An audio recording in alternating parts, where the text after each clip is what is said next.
Welcome to career difference school. आज हम लोग जो डिस्कस करेंगे दैट इज राष्ट्रीय military school 2016 social science sample paper class 9। The next question is on your screen.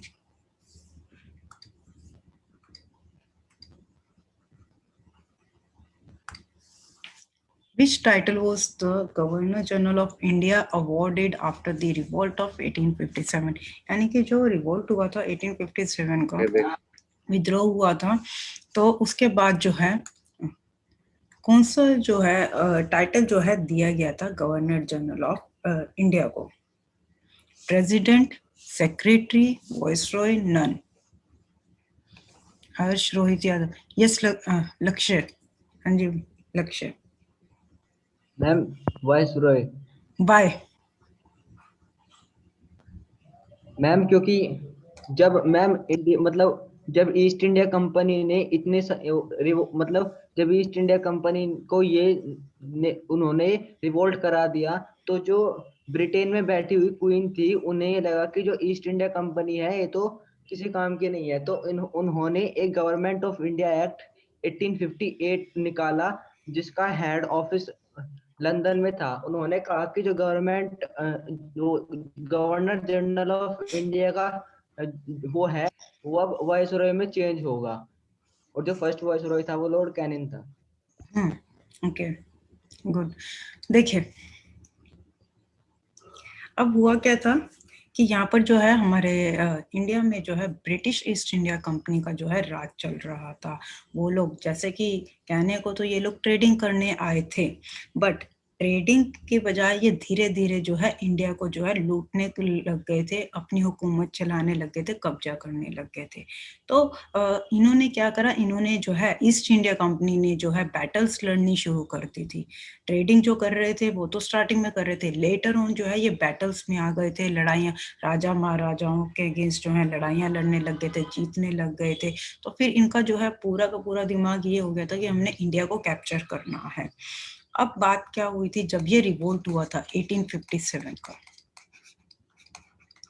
अब 1857 के रिवोल्ट से हुआ क्या, जो क्वीन विक्टोरिया जो थी, लंदन की जो क्वीन थी, यूके की जो क्वीन थी, वो बहुत ज़्यादा निराश थी, बहुत ही she was displeased with the behaviour of British East India Company. वो कहती कि मैंने जो तुम लोग जो है यहाँ पर जो भेजे गए हो, शासन करने के लिए भेजे गए हो, रूल करने के लिए भेजे गए हो, ना कि लड़ाई झगड़े करने के लिए भेजे गए हो। तो उस टाइम पर क्या करा, क्वीन विक्टोरिया ने जो है इनसे जो है पावर जो है छीन के अपने पास ले ली, क्राउन अपने पास ले लिया क्वीन विक्टोरिया ने, और उन्होंने जो है गवर्नर जनरल का जो टाइटल है वो चेंज करके वॉइसरॉय जो है कर दिया था। वॉइसरॉय मीन्स वो अब जो भी पर्सन जो है भेजेंगी वो जो है उनके द्वारा जो भेजा गया पर्सन होगा। दूसरी एक सेक्रेटरी ऑफ द स्टेट जो है उन्होंने जो है पोस्ट निकाली थी, सेकंड पोस्ट, जो कि लंदन में ही बैठेगा, बट वो पर्सन क्या है, वो सारी की सारी इंफॉर्मेशन जो है क्वीन विक्टोरिया को जो है देगा। इसलिए जो है उन्होंने जो है गवर्नर जनरल से जो है टाइटल चेंज करके जो है वॉइसरॉय का करा था। अब these all are the British viceroy during British East India Company from 1858 से लेके 1947 तक। Two architects, Edward Lutyens and Dash, designed New Delhi and its building. George White, John Manson, Herbert Baker, none of these. Yes, लक्ष्य। Herbert baker. Yes ये question जो है आपका जो है सैनिक स्कूल में भी आया हुआ क्वेश्चन है।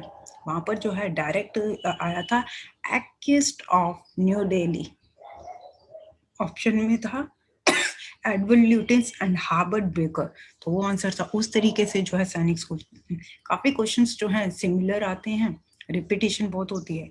The correct answer for this is that is option C, Herbert Baker द्वारा जो है ये जो है न्यू दिल्ली का जो है डिजाइन बनाया गया था और उनकी बिल्डिंग्स का। This is your Edward Lutyens and this is your हार्बर्ट baker.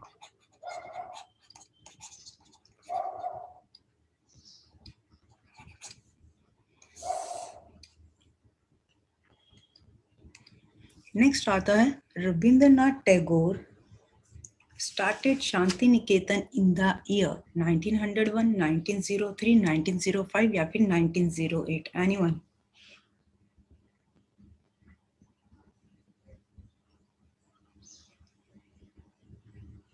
देखिए, the correct answer for yes, Lakshay. Ma'am 1901. Yes, Rabindranath Tagore started Shanti Niketan in the year 1901. इन्होंने जो है 22 दिसंबर 1901 में जो है एस्टेब्लिश करा था ये school Shanti Niketan with 5 students, 5 बच्चों के साथ, जिनमें कि इनके जो हैं बड़े बेटे भी जो हैं इंक्लूड थे, and equal number of teachers, और 5 ही टीचर्स जो हैं इन्होंने जो है रखी थी. और इसका जो है शांति निकेतन का अगर हम ओरिजिनली नाम देखें तो ओरिजिनली जो इसका नाम था दैट वाज ब्रह्मचार्य आश्रम.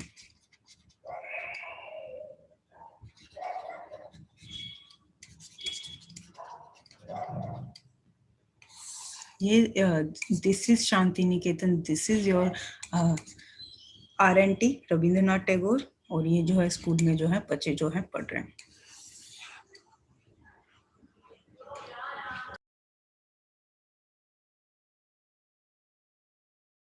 आता है what are the rows of trees planted to check wind movements in coastal area are called. जो विंड मूवमेंट्स को चेक करते हैं बट इस प्रोसेस को जो कोस्टल एरिया में क्या कहा जाता है? Terrace farming, counter barriers, shelter belts या फिर रॉक डैम. कोई बच्चा बता सकता है? The answer for this question, this process is called.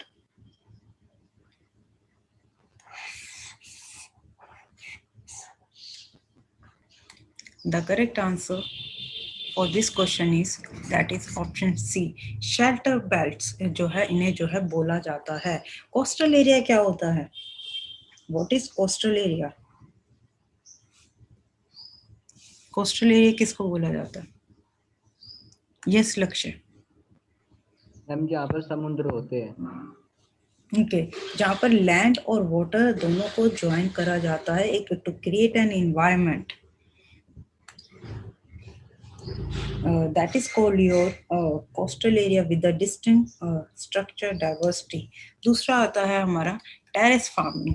Terrace farming हमारी होती है जहाँ पर कि ये आप देख रहे हो दिस पिक्चर, ये जो है आपका टेरेस फार्मिंग है. हिंदी में इसको बोलते हैं सीढ़ीदार खेती. ये जो है स्टेप्स बने हुए हैं. इस तरीके से जो है ये फार्मिंग जो है स्टेप्स के ऊपर बनती है. इस पे क्या होता है कि ईच लेवल अलग अलग जो है क्रॉप्स जो है ग्रो करते जाते हैं. अब इससे फायदा क्या होता है? ये जो इस तरीके की फार्मिंग करने से जब भी रेन होती है, instead of washing away all the nutrients in the soil, जो सॉइल में जितने भी न्यूट्रिएंट्स होते हैं सारे के सारे वॉश होने के बजाय सीधा जो है वो नेक्स्ट सीढ़ी पे आ जाते हैं, तो यहाँ का पानी जो है यहाँ चला जाता है इंस्टेड कि सारे के सारे न्यूट्रिएंट्स खराब होने के बजाय. So it is very helpful. तो इसलिए जो है this is called your terrace farming. Next आता है आपका counter barriers. It follows the natural shape of the slope. चलो आओ फिर काम करो. चलो ठीक है.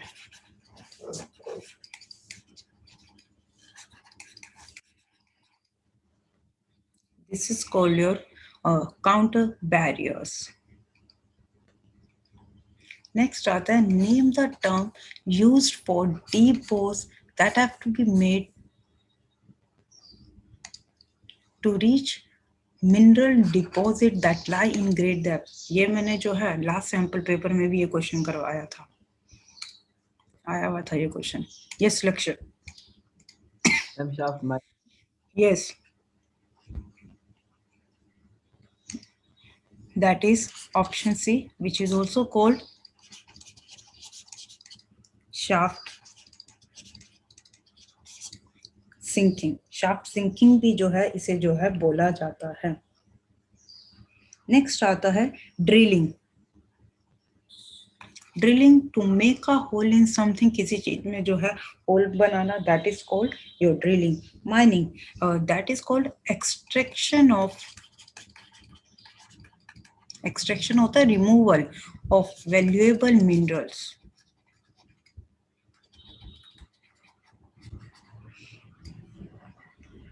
or other geological materials from the earth.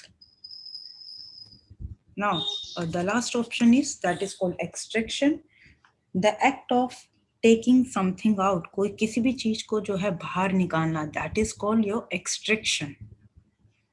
And this is your shaft mining.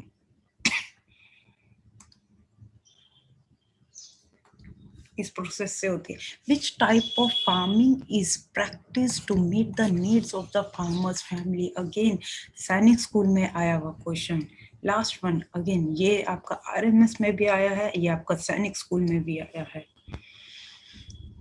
कौन सी टाइप की फार्मिंग जो है प्रैक्टिस करी जाती है फार्मर की फैमिली की नीड्स को पूरा करने के लिए? सब्सिस्टेंस, कमर्शियल, प्लांटेशन एग्रीकल्चर या फिर प्रिमिटिव एग्रीकल्चर?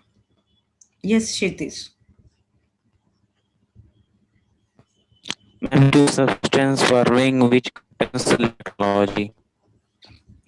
सब्सिस्टेंस फार्मिंग, बेटा आवाज कट के आ रही है आपकी.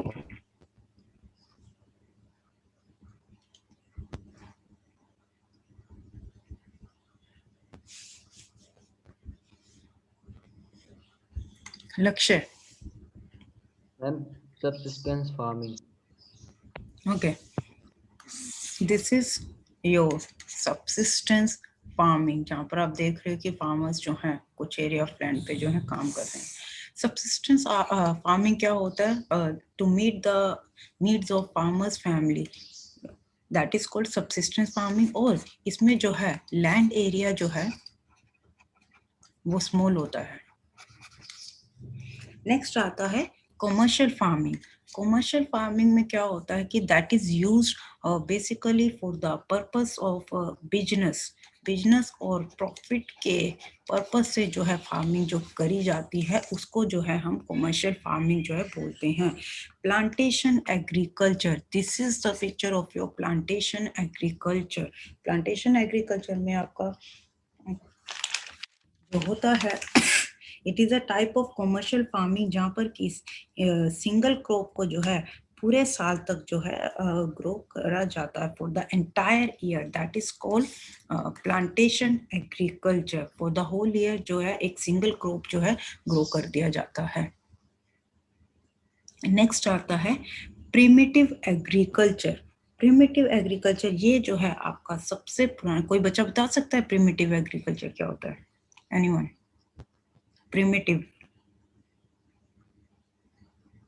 Primitive is the oldest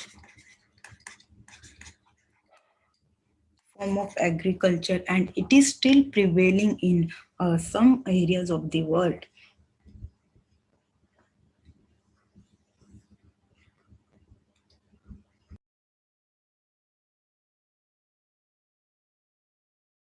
Next आता है which of the following is often called as the backbone of modern history? Modern history की जो backbone है वो इसमें से किसको कहा जाता है?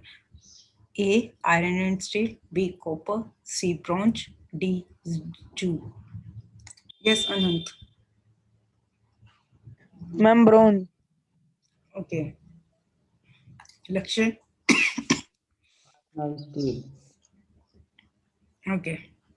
The correct answer for this question is that is called iron and steel. This is a picture of your iron and steel. जितनी भी चीजें हैं मॉडर्न हिस्ट्री में जो है बनी हुई जो है वो जो है या तो वो आयरन की बनी हुई या फिर वो स्टील की, या और इनसे जो है या तो टूल्स बनाए गए हैं, मशीनरीज बनाए गए हैं. For example ships, trains, trucks, autos that are made largely of steel. ये सारी की सारी चीजें जो हैं आपकी जो हैं स्टील से जो है बनी हुई हैं. Even the safety pins and the needles we use are made from steel. So modern history की जो है आयरन एंड स्टील जो है बैकबोन है. नेक्स्ट आता है Which country has the world's largest geothermal power plant? World का largest geothermal power plant जो है वो कौन सी कंट्री का है? USSR, which is called Russia, France, Iran, USA. हाँ जी, anyone? What is geothermal power plant? Geothermal power plant क्या होता है?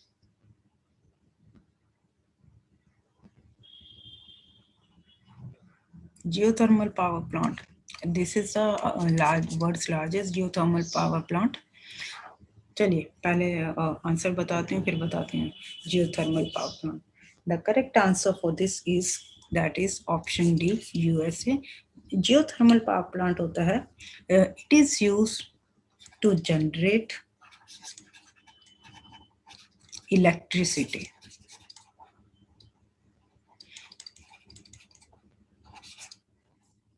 by the use of Earth's internal thermal energy.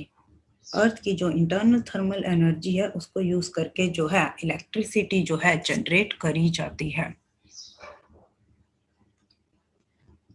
Next आता है हु डिवाइस्ड महलवाड़ी सिस्टम। ये तो पता होगा, महलवाड़ी सिस्टम जो है डिवाइस्ड होता है, तैयार करना। किसने तैयार किया था Mahalwari system? Lord Dalhousie, Lord Curzon, Warren Hastings, Lord Ripon.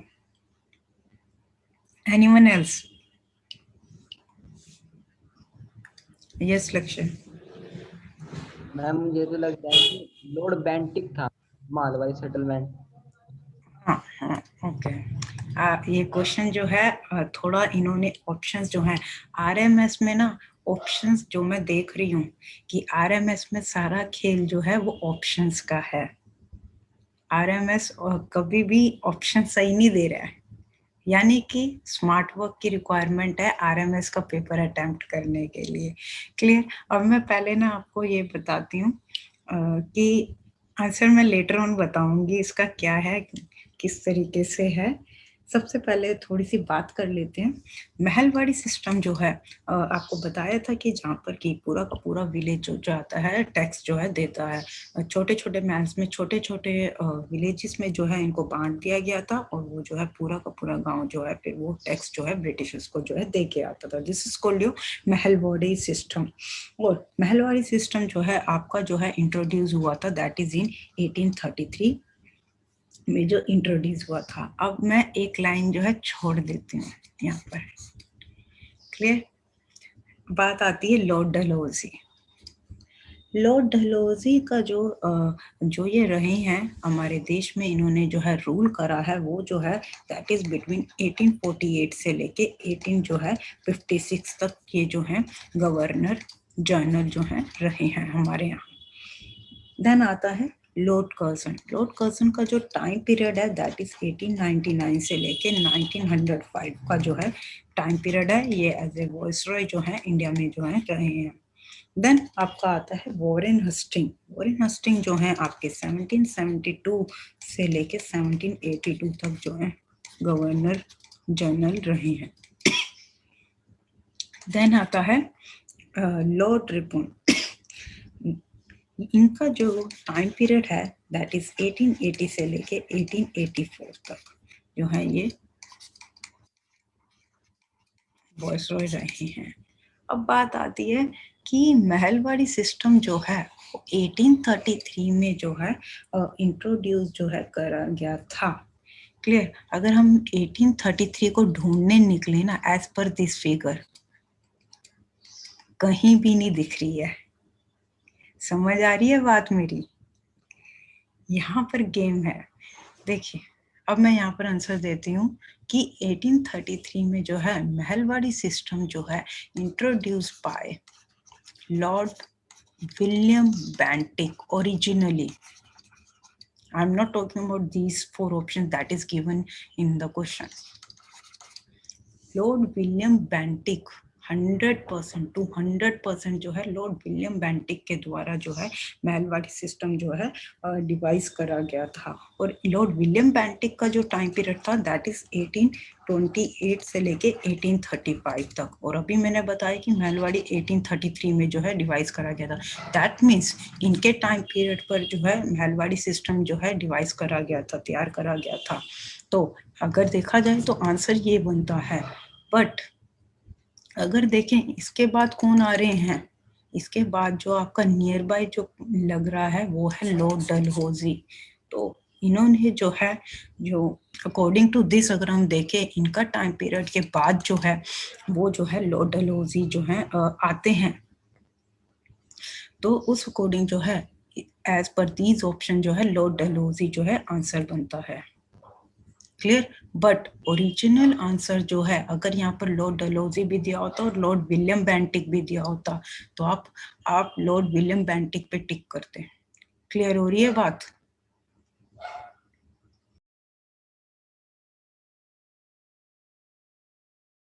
Next, the right to information act was passed in 2003, 2005, 2006 और 2008। राइट टू इंफॉर्मेशन एक्ट ये जो है आपका जो है 2005 में जो है पास करा गया था। इंफॉर्मेशन देखते हैं। It was enacted by parliament of India. Parliament of India के द्वारा जो है ये कानून जो है पास करा गया था। कब पास करा गया था? 15 जून 2005 को। असेंटेड होता है स्वीकृति देना, किसी चीज को जो है यस में बोलना, दैट इज कॉल्ड असेंटेड। कब जो है इसको इस लॉ को जो है स्वीकृति दे दी थी या फिर यस बोल दिया था? That is on 22 June 2005। Commenced, beginning कब हुई थी इसकी? दैट इज ऑन 12 अक्टूबर 2005। यहाँ पर जो है एक इम्पोर्टेंट चीज, राइट टू इंफॉर्मेशन एक्ट में पूरा इंडिया इंक्लूड था, लेकिन पहले जो है जम्मू एंड कश्मीर जो है वो इंक्लूड नहीं था, क्योंकि जम्मू एंड कश्मीर जो है अलग से स्टेट थी, उनका अलग से अपना कॉन्स्टिट्यूशन था, वो इंक्लूड नहीं था। लेकिन अब जैसा कि आपको पता होगा कि जम्मू एंड कश्मीर जो है सिंस 5 अगस्त 2019 से जो है जब हमारा आर्टिकल 370 हटा दिया गया था तो ये एक जो है यूनियन टेरिटरी बना दी गई है। तो अब जो है राइट टू इंफॉर्मेशन एक्ट के अंदर आपका J&K स्टेट भी और J&K यूनियन टेरिटरी भी इंक्लूड होती है। The book Gulamgiri was written by, गुलामगिरी जो है ये किनके द्वारा जो है लिखी गई है? यस लक्ष्य। Ma'am Jyotirao Phule. Okay. The book Gulambgiri was written by Raja Ram Mohan Roy, Periyar, Shri Narayan Guru या फिर Jyotirao Phule. The correct answer is that is option D। इनके द्वारा जो है ये जो बुक जो है लिखी गई थी। ये जो है ज्योतिराव फुले कौन थे? ये एक इंडियन सोशल एक्टिविस्ट थे और जो है इन्होंने जो है इरेडिकेट करी थी। इरेडिकेट होता है रिमूवल ऑफ अनटचेबिलिटी या फिर अबॉलिश ऑफ अनटचेबिलिटी, छुआछूत को मिटाने में जो है इनका रोल रहा है। कास्ट सिस्टम में ये बिलीव नहीं करते थे और इन्होंने जो है वुमेन इमेंसिपेशन यानी कि उनके लिए भी जो है काम करा for the women emancipation. Emancipation क्या होता है? A woman who is free from all social limitations, that is called women emancipation. The next one is that is Raja Ram Mohan Roy। ये राजा राम मोहन राय जो है ही फाउंडर ऑफ ब्रह्मो समाज, ब्रह्मो समाज के जो हैं फाउंडर थे।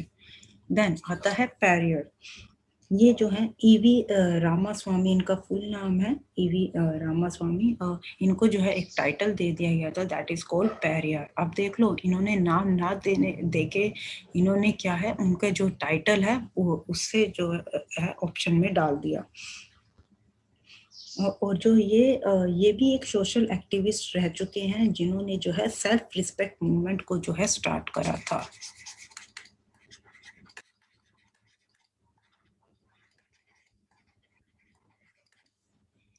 श्री नारायण गुरु ये जो है फिलोसफर रहे हैं, एक स्पिरिचुअल लीडर जो है ये रहे हैं नारायण गुरु, and social reformer in India. और इन्होंने जो है एक रिफॉर्म मूवमेंट जो है अगेंस्ट इनजस्टिस, अन्याय के खिलाफ जो है इन्होंने जो है एक रिफॉर्म मूवमेंट को लेड भी करा था, और स्पिरिचुअल एनलाइटमेंट को इन्होंने जो है प्रमोट करा था श्री नारायण गुरु ने। He is also one more thing regarding this person, father of, आ सकता है ये क्वेश्चन, क्या कह रहे हो, फादर ऑफ द्रविडियन मूवमेंट बोला जाता है। नेक्स्ट आता है द एसोसिएशन फाउंडेड बाय राजा राम मोहन रॉय। बहुत बार अगेन ये क्वेश्चन जो है सैनिक स्कूल में भी जो है पूछा गया है। आर्य समाज, ब्रह्मो समाज, प्रार्थना समाज या फिर नॉन ऑफ दीज। ब्रह्मो समाज, सिंपल। अभी ये मैं लास्ट क्वेश्चन में भी आपको बता चुकी हूँ राजा राम मोहन रॉय के बारे में। आर्य समाज के जो फाउंडर हैं वो कौन थे? दयानंद सरस्वती।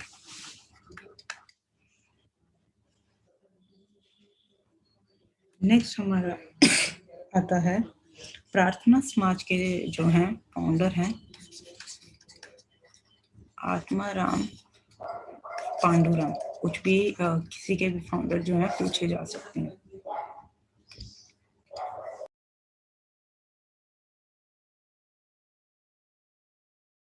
नेक्स्ट आता है name the book written by Dadabhai Naoroji. दादा भाई नौरोजी के द्वारा जो है कौन सी बुक जो है लिखी गई थी? Poverty and un British rule in India, Swaraj, India wins freedom, freedom at midnight. The correct answer for this is Poverty and Un-British Rule in India, that was written by Dada Bhai Nauroji. India Wins Freedom ये किन की book है? That is Abul Kalam Azad. Next आता है आपकी स्वराज। ये जो है हमारे chief minister of Delhi, that is Arvind Kejriwal. 2012 में जो है उन्होंने निकाली थी। देन आता है फ्रीडम एट मिडनाइट। ये आपके जो है इसके ऑथर हैं, इंग्लिश ऑथर्स हैं डोमिनिक लेपेरे एंड लैरी कॉलिंस। इन्होंने जो है बुक जो ये लिखी थी इंडिया की इंडिपेंडेंस मूवमेंट और पार्टीशन जो हुआ था उसके ऊपर जो है फ्रीडम एट मिडनाइट जो है इनके द्वारा लिखी गई थी। Indian independence movement and partition. Moving on to next, that is TISCO was started in. ये जो टाटा आयरन एंड स्टील जो कंपनी है ये जो है कब स्टार्ट हुई थी? 1905 में, 1901 में, 1907 में या फिर 1910 में? The correct answer for this is that is option C. ये एक इंडिया की जो है मल्टीनेशनल स्टील मेकिंग कंपनी है based in that this disco was based in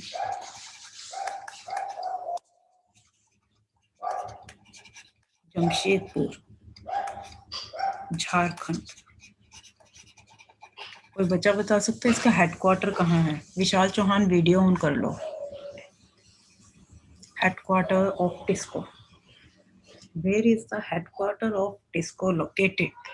it is based in, ये है कहाँ पर? Jamshedpur, that is in Jharkhand. My question two is headquarter of TISCO.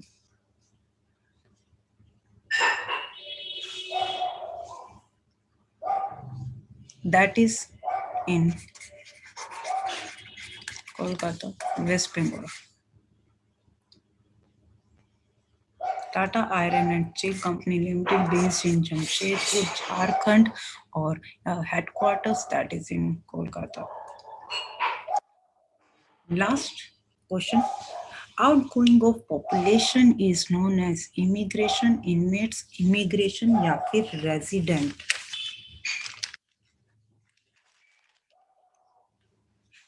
Yes. क्या आंसर है? लक्ष्य, लक्ष्य बोलो। इमिग्रेशन होता क्या है ये? Immigration, immigration, immigration which one? A1 और C1? A1 और C1 विच वन? देख रहे हो क्लोज ऑप्शंस दिए हुए हैं। A or C, answer of this question, outgoing of population is known as? MC, immigration. C. Okay, C is the option. Yes, yes Anand. Ma'am option number C. ठीक है जी, अभी बताते हैं answer. Outgoing of a population, you immigrate. This E, which means from your home country. आप जो है अपनी होम कंट्री से। This immigration, this immigrate means to another country. यहाँ पर क्या है? जिस कंट्री में आप रह रहे हो उसको जो है it is the act of this, talking about this, it is the act of leaving a resident country, यानी कि आप जहाँ पर रह रहे हो उस कंट्री को जो है छोड़ रहे हो, और with the intent, with the motive to settle elsewhere, कहीं और जो है सेटल होने के लिए। This is called this immigration, जहाँ पर आप अपनी कंट्री को छोड़ रहे हो कहीं और सेटल होने के लिए। नेक्स्ट आता है इमिग्रेशन, आई वाला।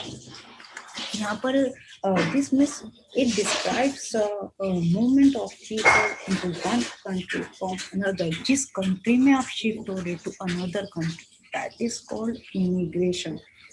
रेजिडेंट मीन्स जहाँ पर आप जो है रहते हो, और आपके इनमेट्स होते हैं, साथ ही जैसे one of the people living in an institution such as a prisoner, कोई कैदी रह रहा है, so that is called your inmates. The correct answer is A, this one immigration, not this one जो सी बोल रहे थे। डिफरेंस समझ में आया दोनों का, ई और आई का। जिस कंट्री को आप छोड़ रहे हो, जहाँ पर आप रहते हो, पर्पस क्या है? कहीं और सेटल होना है। जिस कंट्री में आप जा रहे हो, दैट इज कॉल्ड इमिग्रेशन। यहाँ पर जो है आज आपका जो है RMS का जो है 2016 का जो है पेपर जो है डन हो गया है। इस वीडियो को लाइक करें, हमारे चैनल को सब्सक्राइब कर बेल आइकन जरूर प्रेस करें हमारी न्यू वीडियो सबसे पहले देखने के लिए।